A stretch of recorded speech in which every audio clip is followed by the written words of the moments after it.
Balance day adjustments are necessary to recognize expenses for the year or expenses incurred during the year and revenue earned during the year. I explained this at the beginning of this series of lectures, but I do not know whether still you can remember or you understood it correctly. Let me explain this concept again. Expenses incurred means expenses paid plus expenses payable. Say for instance, we paid telephone expenses January to November. 11 months telephone expenses we paid and recorded in the telephone expenses account. December telephone bill has not been paid by 31st December 2010. We say 2010 or 2011, whatever the year. It is paid in January, 20th January. Therefore, our telephone expense account for the year does not reflect the December telephone expenses. But we use this telephone for the business activities. Therefore, December bill is still outstanding or payable. So then once you include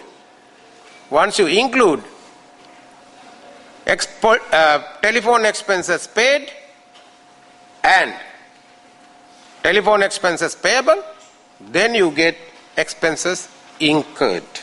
That is the total expenses for the year. This is applicable to other expenses as well.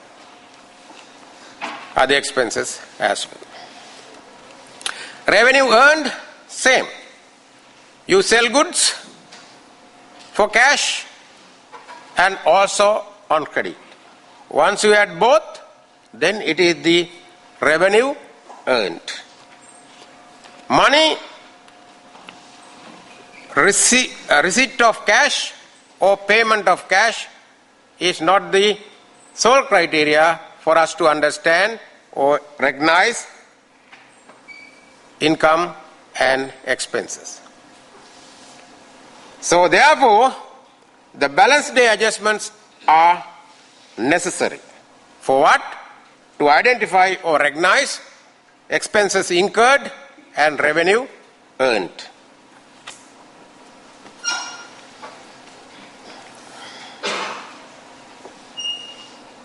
Expenses incurred and revenue earned can be matched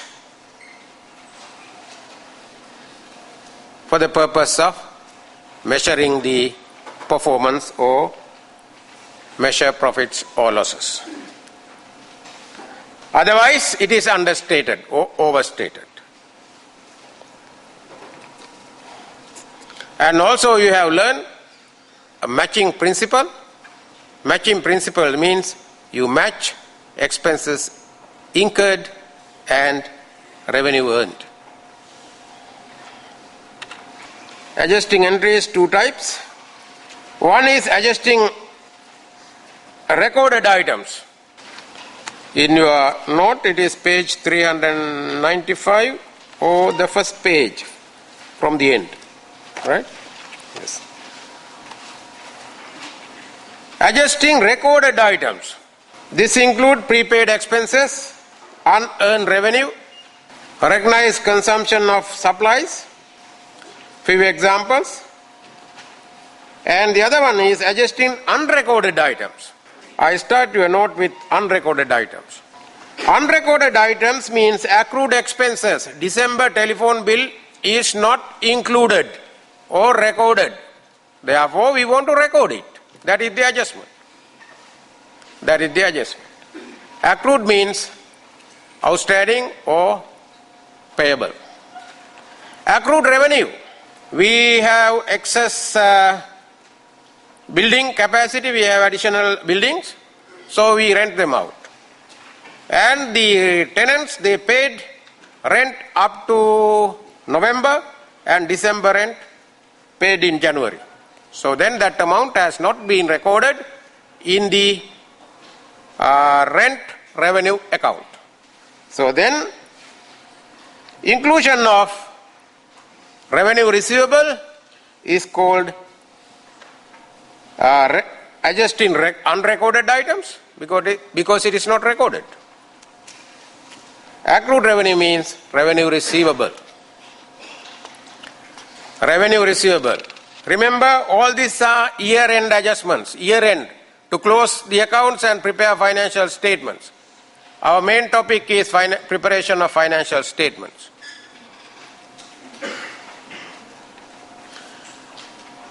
Adjusting recorded items means these items have already been recorded, but adjustments are needed to recognize revenue and expenses. Prepaid expenses means you paid in advance for advertising. If you have a contract with the advertising company or MTV or newspaper, you have an advertising contract and you pay in advance. And from time to time you release your advertisements and then the publisher will publish. Right, without asking money all the times. So then this is called prepaid expenses. At the end of the year, now you have to recognize how much out of the prepaid expenses have been utilized as expense. So that is one of the examples. So I have already explained this. Prepaid expenses, expenses paid for the future period. Unearned revenue, revenue received for the future period. And recognition of consumption of supplies. Yes, I think first 2 or 3 lessons we learned this. We purchase supplies in bulk and store them, and from time to time we use these supplies. Then at the end of the year, you need to recognize the value of the supplies used in the business, for the business. Then that amount is, in other words, supplies now divided into 2. How much is the stock and how much is the expense. Depreciation of non-current assets. Yes, I mentioned the other day. We recognize depreciation as expense because in the use of non-current assets, vehicles, buildings, office equipment, wear and tear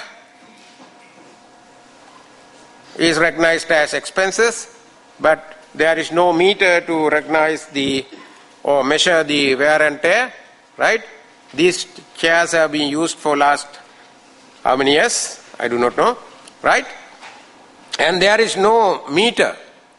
You go there and see the wear and tear, right? There is no meter.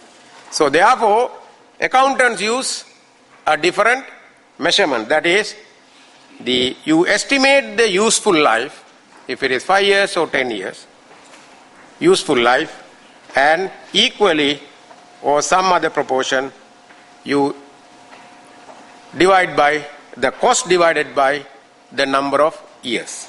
So then you will get the annual depreciation. Say vehicle purchased for 100,000 and the useful life is say 10 years, then divide by 10. So that is the annual depreciation. Otherwise there is no any other measurement. Bad debts I mentioned the other day. Provision for doubtful debts also mentioned. Accrued expenses all mentioned. Accrued revenue mentioned. Expenses paid during the current year for future accounting periods is called prepaid expenses. And 2 accounting methods. Method 1 is to recognize prepayment at the time of payment. At the time of payment and later recognize expenses. So that means at the time of payment, you recognize prepayment and record it as prepayments. Say for instance, in June, you purchase a new truck.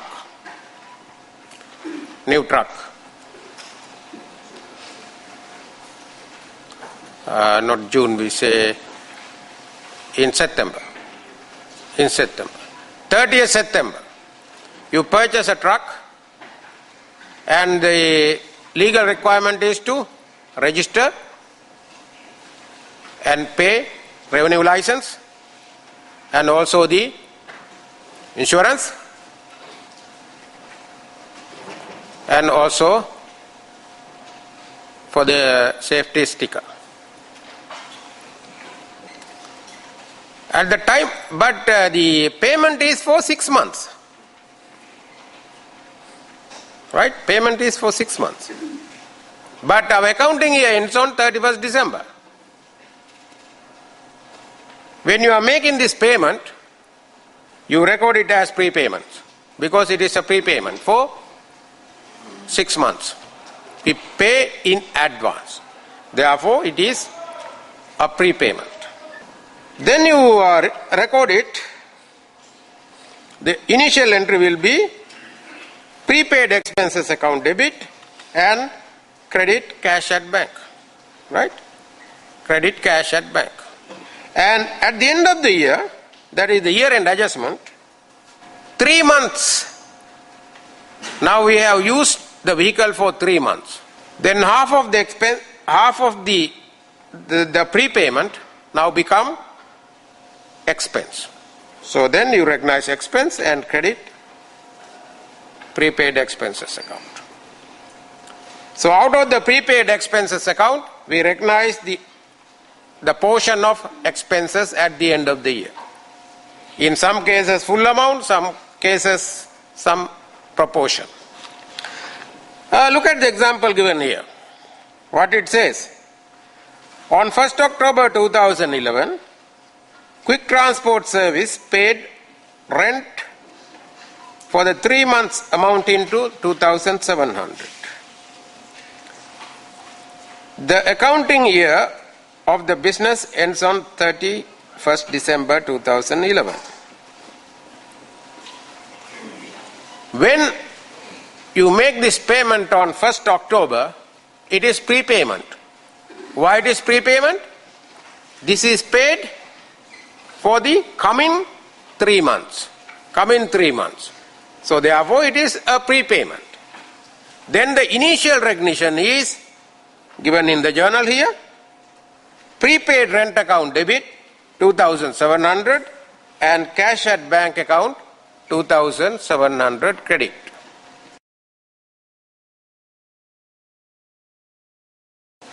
Right? And then at the end of the year 2011, 31st December, we recognize the expense. How much is the expense? 2,700. Why? On 1st October, the rent payment was made for the coming 3 months. Now 3 months have been expired. On 31st December, it is not prepayment. It is the expense. So these are some accounting techniques.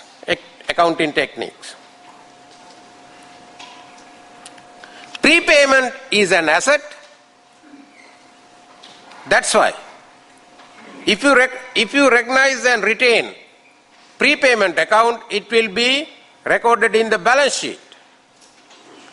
And if you recognize the portion of the expense included in the prepayment account, so then it is charged to the income statement where the profit is measured. That is the importance. Right? You recognize expenses as well as the assets in this case. Okay, so this is the two methods. Not two methods really, the initial entry and the closing entry. Then method 2 is amount paid is recognized as expenses and later recognized prepaid expenses. Later recognized prepaid expenses. Prepaid expense. So then initial entry in the expense account,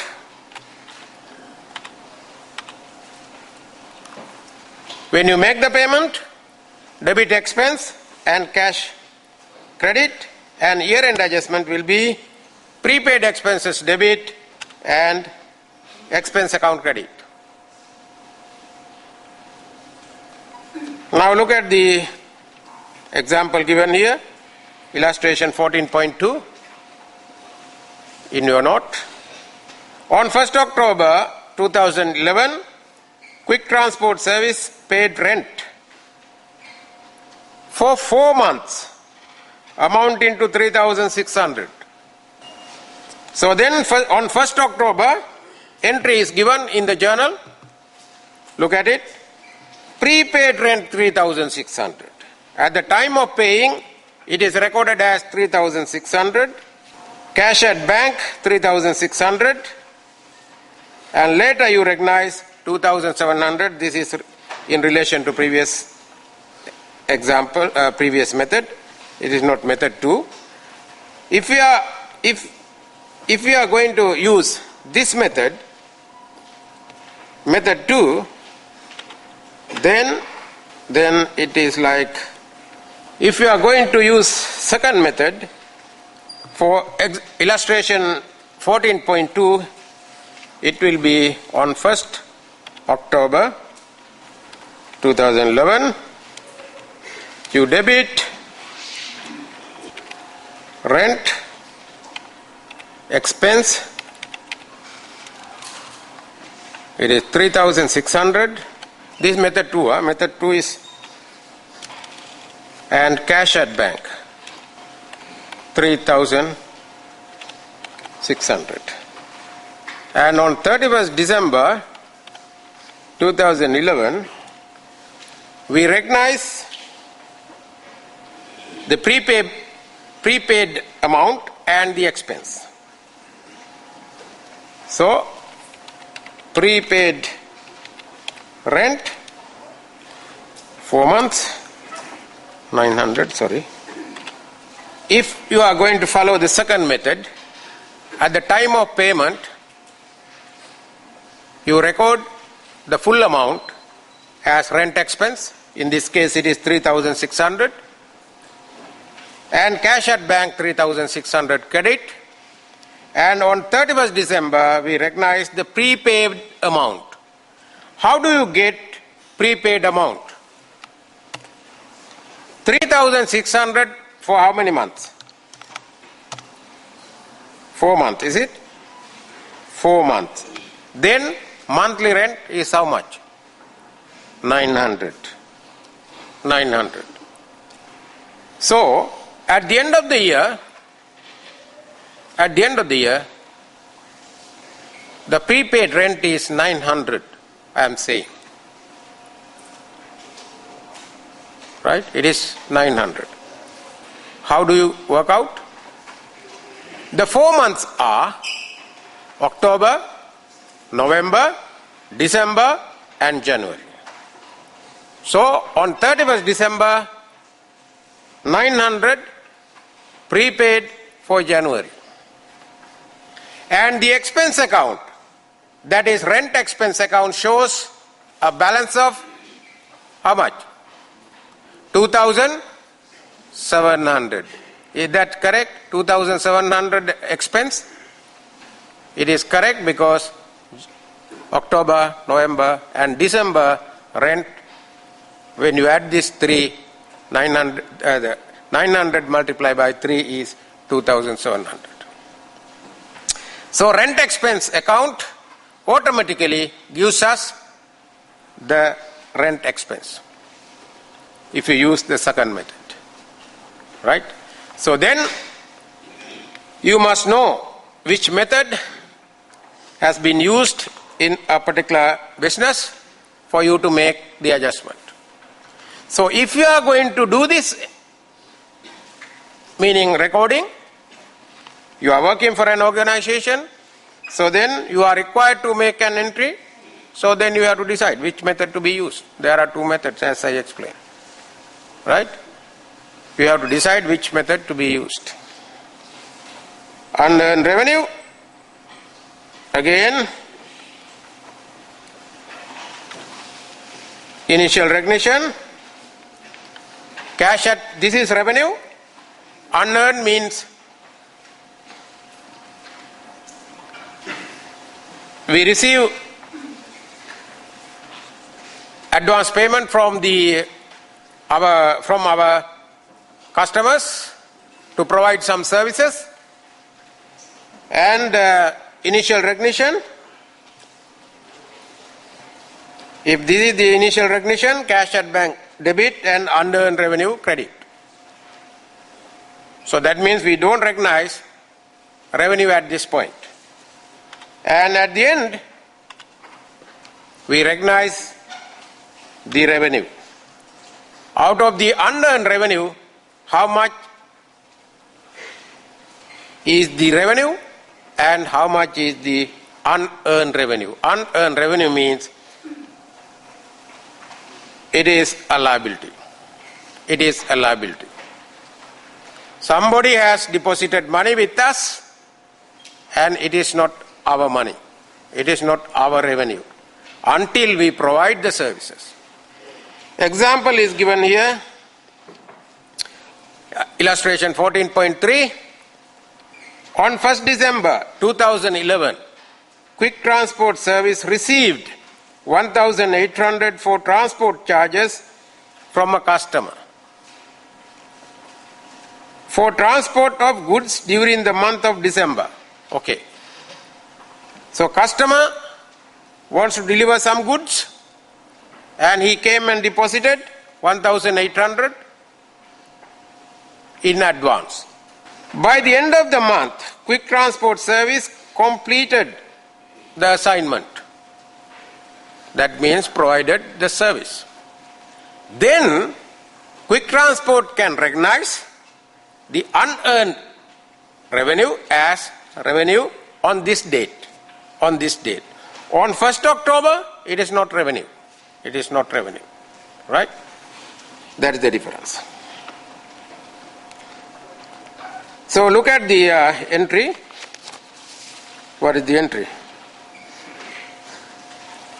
Cash at bank debit, that is the amount received. Unearned service revenue, credit 1,800, and on 31st December, what they have done? Unearned service revenue debit and service revenue credit. Service revenue credit. So then now tell me, how much is the balance in unearned service revenue account? You know how to balance the accounts. You don't have to draw up the account. By looking at this, you can visualize how much is the balance.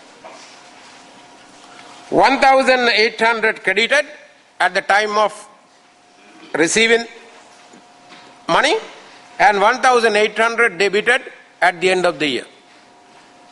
Then how much is the balance? Balance is 0, because on 31st December there is no unearned revenue. No unearned revenue.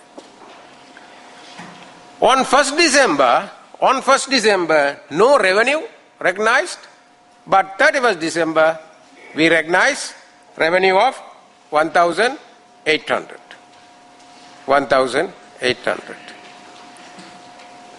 So revenue account shows 1,800 on this date, not 1st December. Method 2, at the time of receiving money, the initial entry will be cash at bank debit and revenue credit.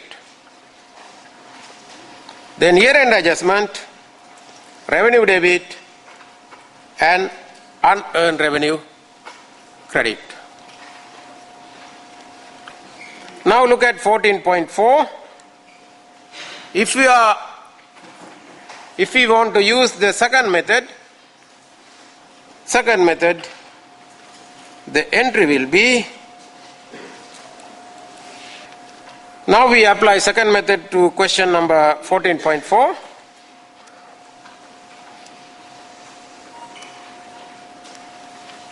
First December 2011, the company received cash 1,800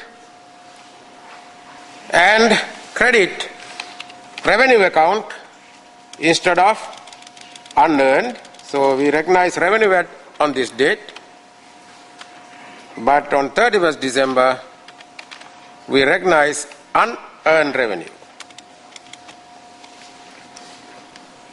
If you look at the question carefully, it says 1,800 transport charges from a customer for transport of goods during the month of December. By end of the month, this is different from the previous question.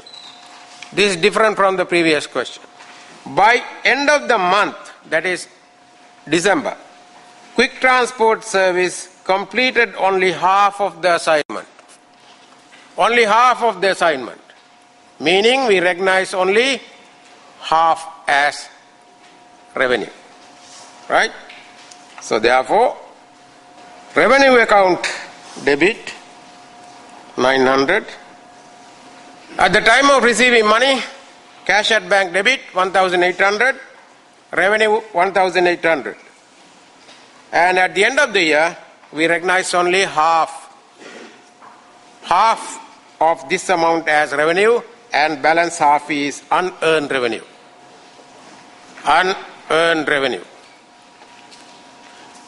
Now revenue account shows only 900 kina at the end of the year, and unearned revenue shows 900. So this is the accounting method number 2. It is not explained here. I am explaining in addition to the note given to you. Supplies. At the time of purchase of supplies, materials, what you do, as you know, by now supplies account debit and cash at bank if it is a cash payment, and if it is a credit purchase, credit a credit. That's how you make the entry. And later, at the end of the year, year-end adjustment is expense account debit and supplies account credit. Supplies account debit at the time of purchase, supplies account credit at the time of recognition of expenses. Then the supplies account balance shows the supplies not used. Still they are in the warehouse. That amount is an asset. Supplies unused or supply stock is an asset. So look at the example 14.5 where it says on 30th March 2011, Quick Transport purchased supplies and spare parts costing 3,500 for the use of its transport fleet. The record shows that 2,800 worth of items had been consumed during the year. So then, journal entry at the time of purchase is given, supplies account debit, cash at bank credit. Right? Then in next page, the journal entry, year-end adjustment is supplies and spare parts expense. Debit 2,800 and supplies and spare parts 2,800 credit. Supplies and spare parts account debited by 3,500 and at the end of the year credited 2,800. How much is the balance? Sorry?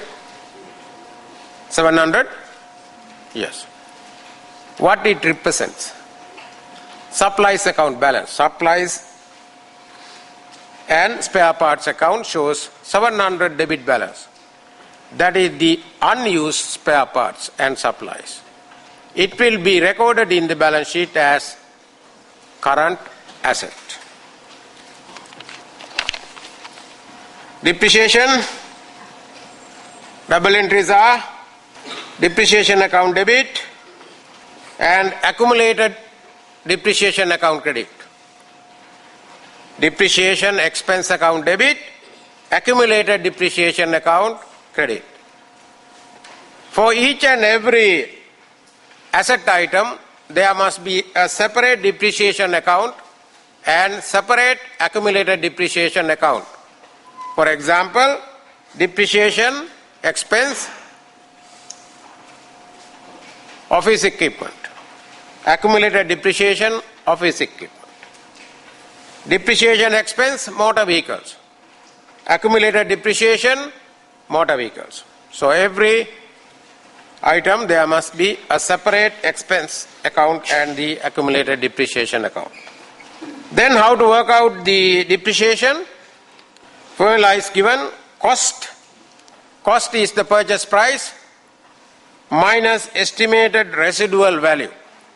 Estimated residual value. What is estimated residual value? Estimated residual value is the value that can be sold at the end of the useful life in the second-hand market. If you have a vehicle, say useful life is 10 years or 5 years, say 5 years. After 5 years, at what price we can sell this vehicle in the second-hand market? So that is always an estimate. Estimate. You do not know the exact amount.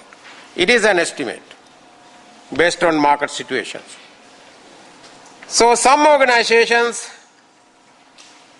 assume that estimated residual value is 0. Some businesses assume that this can be sold for X amount, so then X amount is included here. It is an estimate. Then useful economic life. How many years this can be used? So look at this example. On 1st January 2011, a business purchased a motor vehicle costing 35,000 and residual value is 5,000. Estimated useful life is 5 years. Then 30,000 divided by 5 and the answer is 6,000. Meaning depreciation expense is 6,000. Depreciation expense is 6,000. Then double entries are depreciation expense, motor vehicle, debit 6,000, accumulated depreciation, motor vehicle, credit 6,000. But there are instances where you don't use the motor vehicle for the whole year. That means motor vehicle or whatever the asset was purchased during the year. During the year. Meaning 1st July. You purchase your asset on 1st July. So then it is not fair to charge whole year depreciation expense for the whole year. So then you are required to work out depreciation proportionately. Although we use this formula, all the time we cannot use this formula. Therefore, normally depreciation is expressed as a percentage. If useful life is 5 years, the depreciation rate is percentage is 20%. If the useful life is 10 years, what the percentage? 10%. 10%. Right? 10%. So next example is another situation where asset was purchased on 31st March and depreciation is 10%. So 10%. Calculate depreciation for the year ending 2012. Then number of months depreciated. How many months? We used the vehicle. 31st March to 31st December, how many months? Sorry? 9 months, 10 months, 11 months? 9 months. So everybody knows it is 9 months. So then look at the formula. 24,000 is the cost of the vehicle. 10% is the depreciation percentage. Then 9 months. Right? 9 months. Then the depreciation for the year 2012 is 1,800. What about 2013? Depreciation for 2013. How much is that? How many months it should be depreciated in 2013? Full year. Right? Full year. Because it is purchased in 2011 and 2013 we will be using this vehicle from January 1st to 31st December. Then whole year. Then how much is the depreciation? How much? Apply 10% only. Right? It is 2,400. Right? You don't have to use calculators. Right? To find the 10% of 24,000. Right?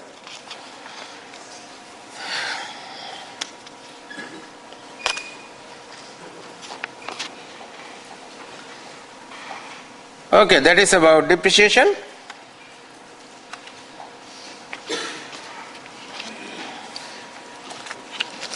Then next topic is bad debts. You know the meaning of bad debts, I explained in this class. Double entries for bad debts.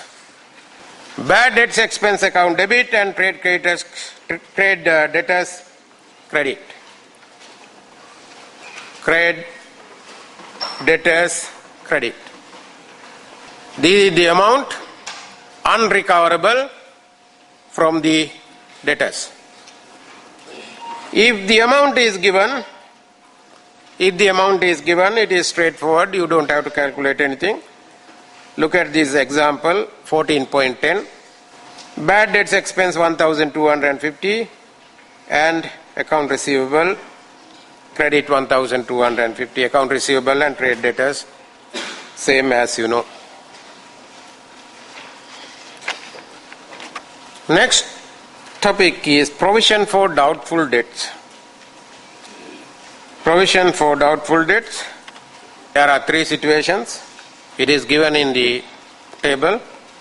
Creation of provision account for the first time in the accounts. Second is the increase of provision that has been made in the books.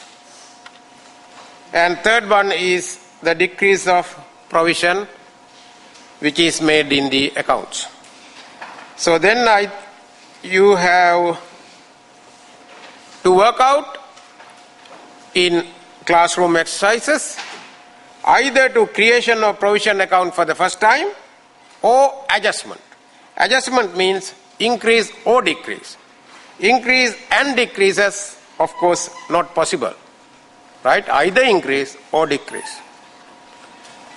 And this is the topic we teach here in first semester.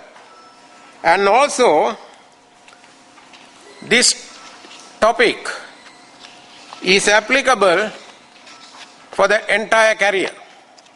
Entire career.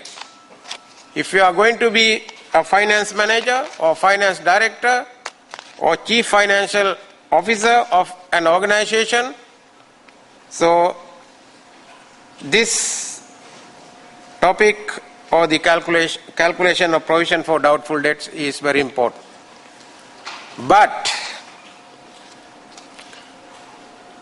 whatever the level, most of the students make mistakes in this area.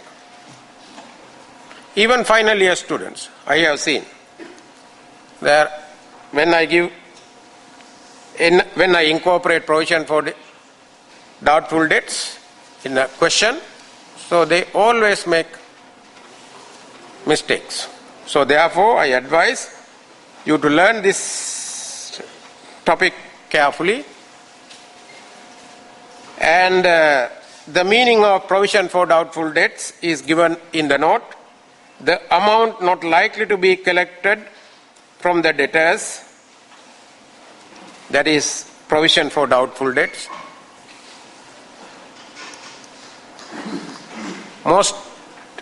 The amount not likely to be collected. We do not know whether this amount is collected or not. Doubtful. Doubtful. Why doubtful? Normally, debtors are required to pay their debts within the credit period. I have been telling all the time. Credit period. Always there must be a credit period. Credit period is normally 30 days. That means you purchase today and on 30th day you are required to settle this. That is the last day given to you, like in the case of assignments. Right? Yes, last day. But any day before that, you can pay. Any day before that, you can pay. Like in the case of assignments. Right? Any day before that, you can pay. Some debtors, they pay before the due date or credit period. Some debtors, they pay on the due date. And some debtors and some other debtors, what they do? They don't pay. They don't pay on due dates like assignments. Right? They come on the following day, saying some excuses. Right? My computer got stuck. My printer got stuck. And so many things, right? Yes. So then some debtors, they pay after the due date. Still okay, money, so we collect that money, right? We collect that money with interest. Additional interest is imposed on these debts and then you collect it. Some debtors, when they don't respond within a reasonable period, the company will write to the debtor or call them or send faxes, send emails. Then their response may be, yes, I'll pay. I'll pay next week. I had a severe financial problem, so then I'll come and pay tomorrow, half. And then the balance half day after tomorrow.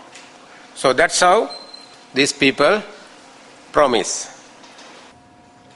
If it is for the first time we are creating a doubtful debts account, these are the double entries. Doubtful debts account debit and provision for doubtful debts account credit. Double entries. And if it is an increase, if it is an increase of provision, so that means earlier we assume that creation of provision account, we created say 1,000 and we want to increase to 1,500, then 500 will be debited to doubtful debts account and provision for doubtful debts account. Then provision for doubtful debts account balance is 1,500. So if you want to decrease the amount,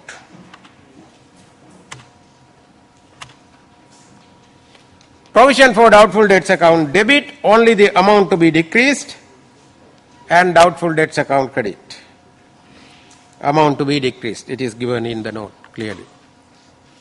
Right? And now look at this example and try to understand the basic principles that I have already discussed. Debtors balances as at 31st December 2009. It was 20,000. Right? Provision for doubtful debts 2%. 2%. Then on 31st December 2009, if we are going to create provision for doubtful debts account, these are the double entries. Look at the note. Doubtful debts 400, provision for doubtful debts 400 credit. How do you get this 400? 20,000 at 2%. At 2%. It says provision for doubtful debts is 2%. And if you are going to continue this, in 2010, the debtors balances works out to 24,000 and still it is 2% doubtful debts. Then how much is it? 480. This means provision for doubtful debts is 480 at the end of 31st December 2010. We have an account, that account shows 400, and then how do you make that 400, the account balance to 480? Add 80. How do you add? We have to use the double entry system. Then look at the second journal entry. Doubtful debts account debit and provision for doubtful debts account credit. Now tell me how much is the balance. 400 opening balance and 80 adjustment. Then total 480. 480. And in 2011, debtors amount 21,000 and 2% provision. Therefore, it is 420. 420. In the account we have 480. Therefore, the adjustment is difference between 480 and 420. 60. We have to decrease the provision by 60. Then third journal entry. Provision for doubtful debts account debit 60 and doubtful debts account credit 60. Once you debit 60 to the provision account, it will be automatically reduced to 420.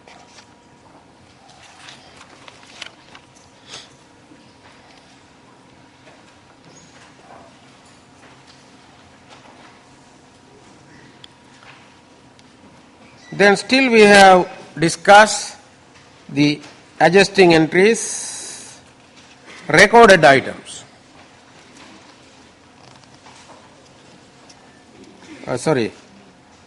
Accrued expenses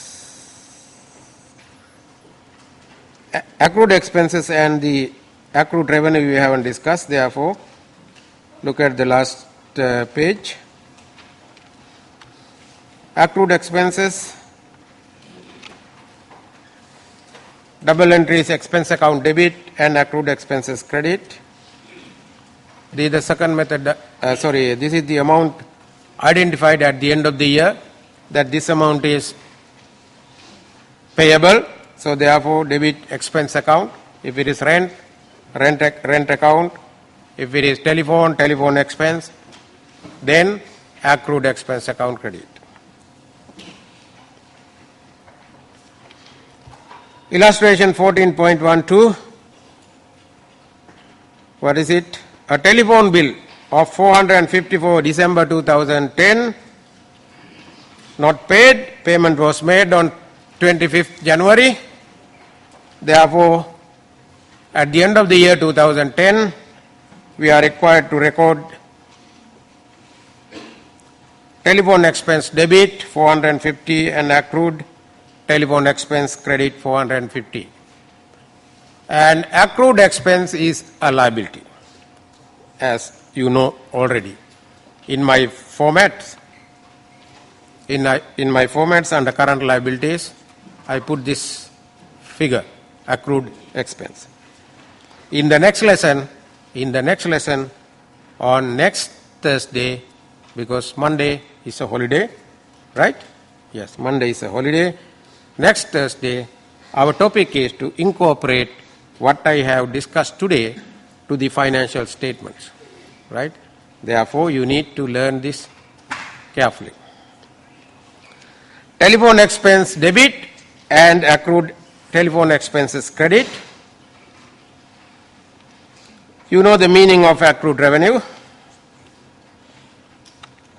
I already explained.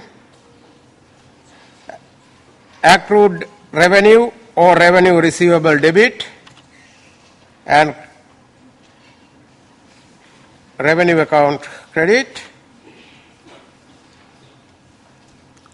This is the double entry. Again, look at example 14.13. What it says. Quick transport service provided transport services to Bintango Trading amounting to 1,200 on 29th December 2010. An invoice was dispatched on 10th January 2011. Yes, we provided the transport services to our customer in December, but invoice was dispatched in January. So therefore, that invoice was not recorded in the accounts during 2010. So now we discovered this, and now we are recording the amount. Look at the journal entry, 1,200 revenue receivable or accrued revenue and transport service revenue credit. And this is the end of the lecture today.